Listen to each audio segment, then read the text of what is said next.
시청자 여러분 안녕하십니까? 7월 28일 월요일 세븐데이즈 헤드라인 뉴스 시작합니다.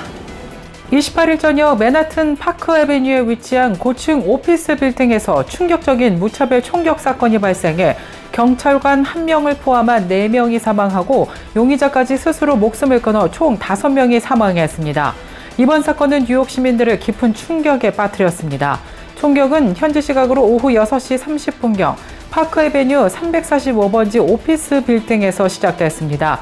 이 건물은 세계적인 사모펀드 운용사인 블랙스톤과 회계법인 KPMG, 도이체뱅크 등 주요 금융기관과 프로풋볼 NFL 본부, 아일랜드 뉴욕 총영사관 등이 입주해 있는 맨하튼의 핵심 금융가 빌딩입니다. 경찰이 출동했을 당시 건물 내부는 아수라장이었습니다. 사망자 대부분은 33층에서 발견됐고 이곳에서 가장 치열한 총격 사건이 벌어진 것으로 추정되고 있습니다. 사망자 4명 외에도 최소 6명 이상이 총상을 입었고 이들 중 일부는 위독한 상태인 것으로 전해져 희생자가 더 늘어날 가능성도 제기되고 있습니다. 뉴욕 경찰은 용의자가 라스베거스 출신의 27세 남성인 쉐인 데본 타모라라고 밝혔습니다. 용의 남성은 사건 현장인 33층에서 숨진 채 발견됐고 경찰은 그가 스스로 목숨을 끊은 것으로 보고 있다고 전했습니다. 한편 용의자는 범행 당시 방탄조끼를 착용하고 AR 계열의 소총을 소지하고 있었던 것으로 확인돼 계획적인 범죄였음이 드러났습니다. CNN에 따르면 타무라는 중범죄 전과가 없었고 유효한 권총은닉 휴대 허가증과 만료된 네바다주 사립탐정 면허증을 소지하고 있던 것으로 조사되었습니다. 하지만 그의 범행 동기는 아직 명확하게 밝혀지지 않아 수사당국이 집중적으로 조사 중입니다. 한편 네바다주 리노에 위치한 그랜드 시에라 리조트 카지노에서 28일 오전 총격 사건이 발생해 2명이 숨지고 여러 명이 부상당했습니다. 힐러리 시부 리노 시장은 이번 사건으로 최소 4명이 중태에 빠졌다고 밝혔습니다. 더 큰 참사가 될 수도 있었다면서 사건 경위는 현재 조사 중이라고 밝혔습니다. 경찰은 오전 7시 25분경 총격 신고를 받고 출동했고 현장에 도착한 직후 용의자에게 총을 쏘고 체포했다고 밝혔습니다. 총격은 카지노 외부 주로 발레 파킹 구역에서 발생했고 현장은 북쪽까지 이어져 있다고 합니다.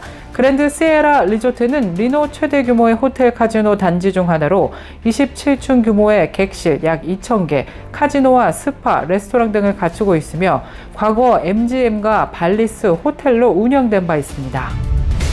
세계 곳곳에서 극심한 폭염이 기승을 부리고 있는 가운데 샌프란시스코 등 일부 서부 해안 지역에는 이례적으로 추운 여름이 이어지고 있습니다.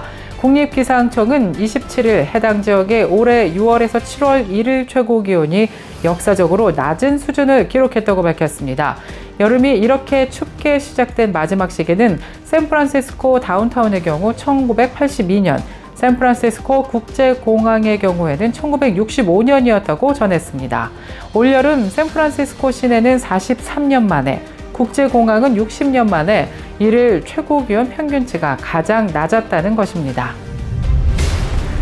지난 26일 토요일 밤 미니애폴리스발 델타 항공 여객기가 샌프란시스코 국제공항에 착륙하자마자 기내에서 충격적인 체포 사건이 발생했습니다.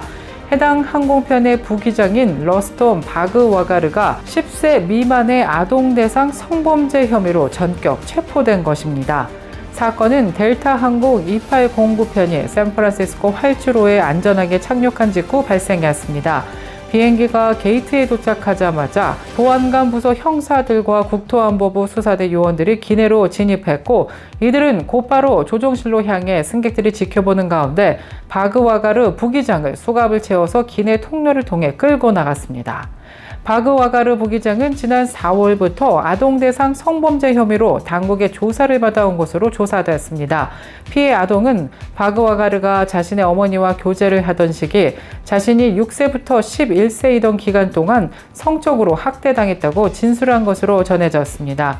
용의 남성은 현재 구치소에서 구금된 상태이며 보석금은 무려 500만 달러로 책정됐습니다. 일론 머스크 최고 경영자가 오랫동안 구상해온 테슬라의 복합 문화 공간 테슬라 다이너가 마침내 지난 21일 로스앤젤레스 할리우드에 공식 개장하며 많은 사람들의 큰 관심을 모으고 있습니다. 이곳은 단순한 식당을 넘어 전기차 충전과 엔터테인먼트, 식사를 한 곳에서 즐길 수 있는 미래형 휴게소 모델을 제시합니다. 세계 최대 규모의 도시명 슈퍼차저와 드라이브인 영화관, LA 할리우드 산타모니카 블러보드에 위치한 테슬라 다이너는 80개의 V4 슈퍼차저 충전기를 갖춰 세계 최대 규모의 도시명 전기차 충전소 중 하나로 등극했습니다. 복고와 미래가 공존하는 다이너 컨셉의 테슬라 다이너는 1950년대 다이너의 복고풍 디자인에 첨단 기술을 접목한 독특한 컨셉트를 자랑하고 있습니다. 시카고 컵스의 상징이자 전설적인 이루수 라인 샌드버그가 지난 28일 65세의 나이로 세상을 떠났습니다. 시카고 컵스 구단은 샌드버그가 자택에서 가족들과 함께 영면했다고 발표했습니다. 샌드버그는 지난해 1월 전립선암 진단을 받은 뒤 투병 생활을 이어왔으며 지난 12월 암이 다른 장기로 전이되면서 건강이 악화됐었습니다. 1982년부터 1997년 은퇴할 때까지 시카고 컵스의 이루를 지키며 공격과 수비를 모두 이끌었던 그는 컵스 팬들에게 아이콘으로 기억되고 있습니다. 그의 별세 소식에 야구계는 깊은 애도를 표하고 있습니다. 7월 28일 월요일에 보내드린 세븐데이즈 헤드라인 뉴스를 마치겠습니다. 저희는 내일 이 시간에 다시 찾아뵙겠습니다. 시청해주신 여러분 고맙습니다.